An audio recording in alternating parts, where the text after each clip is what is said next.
Hi guys and welcome to DriveSpark. I'm Promeet and today what we are driving is the all new Brezza. Now obviously we have driven this car before and we are doing a full road test review right now. Before I start the video, I would like to tell you that the Brezza, before the new one was launched, that is last year 2022, before that the Brezza sold almost around 5 lakh units. I mean, it just sold in big numbers. However, the numbers have not dropped, they have remained the same. And since last year when the new Brezza was launched, it sold, I mean, from last year June to this year June, it sold almost like around 1,57,000, more than 1,57,000 units, and I think till now it has crossed the 1,60,000 unit mark. So yeah, it's a great achievement for Maruti.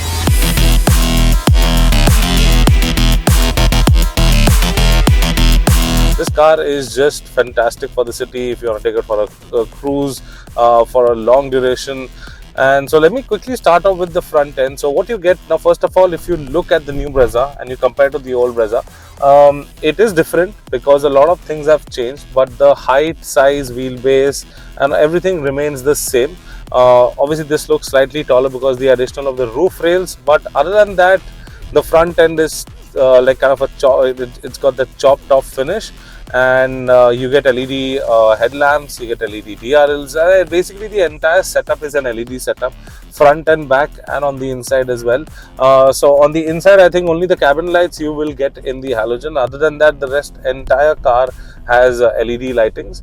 So again, that's a good thing. Fog lamps are printed in LED, and you have a big grille. Obviously you have a front camera as well, because that is the part of the 360-degree camera feature that this car gets. And moving on, you have these dual tone alloy wheels, and you also get body cladding. Now the body cladding makes the car look much more beefier, much more bulkier, gives the car a good road presence. So you get blacked out ORVMs. Again, they have cameras, part of the 360-degree camera feature.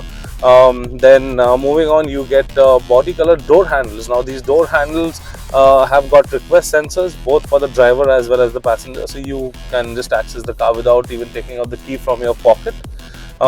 Very good thing, very good feature. And every time you are near the car, you don't have to put your hand in the pocket and take out your key. You can just press that request sensor and the car will unlock. Actually, all 4 doors will unlock at a single go.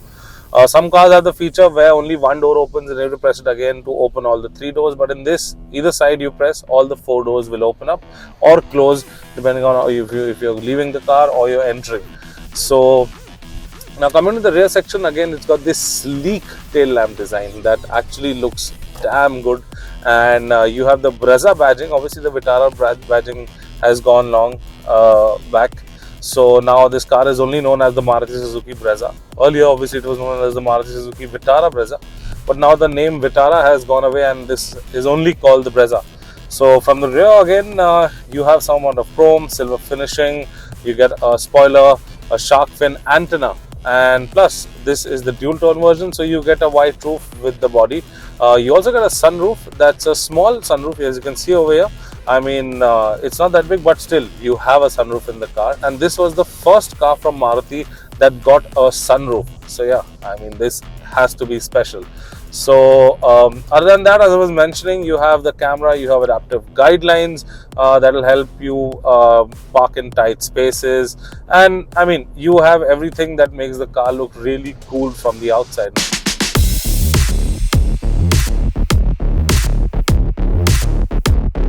Moving on to the inside, the very first thing you will enter the cabin, you will notice that the cabin is kind of familiar, obviously because the dashboard layout is very familiar to the Fronx, to the Baleno, and that's because this gets this 9-inch infotainment system, has a lot of connectivity options, has Android Auto, Apple CarPlay, and you can even connect your phone and get a ton of information about the vehicle, and you can control it. Even has inbuilt Alexa.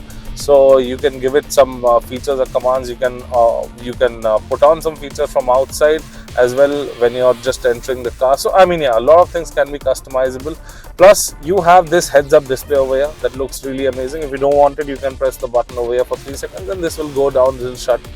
You can also adjust that. It has a lot of different themes and finishes. So other than that, again, the dashboard is finished in like a triple tone finish. You have black, you have this kind of a brownish finish that looks really good with the overall interior design. You also get this brushed aluminum finish, and just below the 9-inch infotainment system you have the AC vents, and just below that you have the automatic climate control.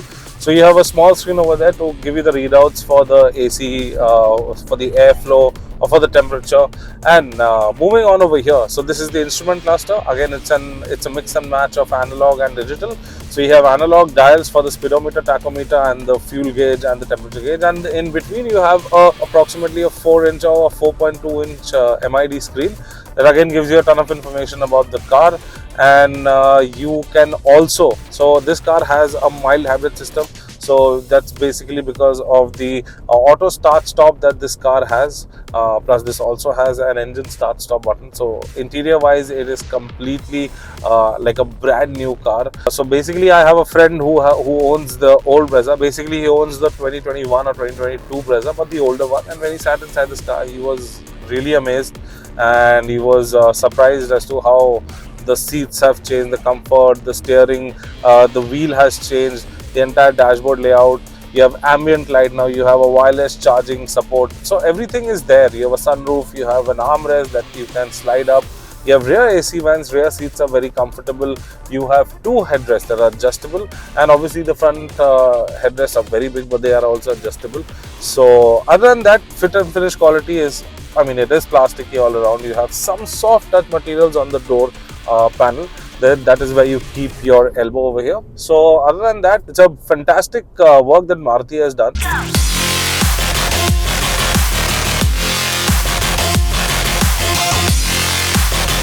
And as far as the powertrain is concerned, so this is powered by a 1.5 litre naturally aspirated petrol engine that pumps out around 103 bhp and 137 Nm peak torque. Now it comes mated to either a 5-speed manual or the one we are driving, that is the 6-speed 80, that's the automatic, the AMT transmission. And the transmission is slightly laggy. Obviously this car with the 1.5 litre engine feels slightly underpowered sometimes. For example, we are doing 60 and I floor it. You can see that the engine is making a lot of noise, but I mean, it's taking time to move. But obviously it reaches triple digit time it takes somewhat time, but I mean, it cruises, especially the automatic one. If you're cruising at around 100, the RPM will be just touching 2000, and with the help of the mild hybrid system, you will be getting amazing fuel economy. So within the city, we are kind of getting around between 14 to 15, and on the highway, I checked, we got somewhere around the 19.5 to 20 kilometer per liter mark, which is, I mean, really nice, around the claimed figures that Maruti has given us. So yeah, I mean, if you have a light foot, there are no modes over here. There is no eco, normal or sport. But if you have a light foot and you're driving slowly and you use cruise control that is present in this car, you will get an excellent mileage figure. Once again, the suspension setup is really awesome. It takes all the bumps, potholes, feels really comfortable inside. And coupled to the steering wheel, I mean, I'll just take a U-turn, and the steering wheel is really sharp. Turning radius is also very nice. You do not need a 3-point turn. As you can see over here, the car quickly changes, and it does not even take a wide turn. I mean, yeah, it is, I mean, it is pretty decent. The turning radius is actually very nice. If you couple all of this, you have an amazing car, obviously. So if you're actually looking out for a car that has a lot of features, in fact, that this car actually looks really nice, especially in the red and the black. That's the dual tone finish. Somehow with this color, I don't like the white roof. Instead of this, if it would have a black roof, it would have looked really amazing because of the overall black finishes that it has outside, the piano black finishes. But overall, guys, if you have the budget, please go check out the all new Brezza, especially the top of the line ZXi Plus variants. I mean, you will be really impressed at how far has Maruti come up with all the settings and displays and the features that they have to offer. You have a heads-up display, you have a touchscreen that's really amazing, you have full LED lighting that is absolutely bright and amazing, plus you have this nice steering wheel, a flat bottom steering wheel. All the controls on the steering wheel are like to the point, like there is not much of things going around over here, so it will be easy for you to navigate either the infotainment system or the instrument cluster if you like so. So yeah, guys, that was the all new Brezza. Well, if you need to know anything else about this car, please mention down in the comment section and we will get back to you on that. Until then, if you have liked this video, please give it a thumbs up, share and subscribe to all our social media channels. I'm Promeet signing out. See you next time. Thank you so much for watching. Take care, be safe and drive safe.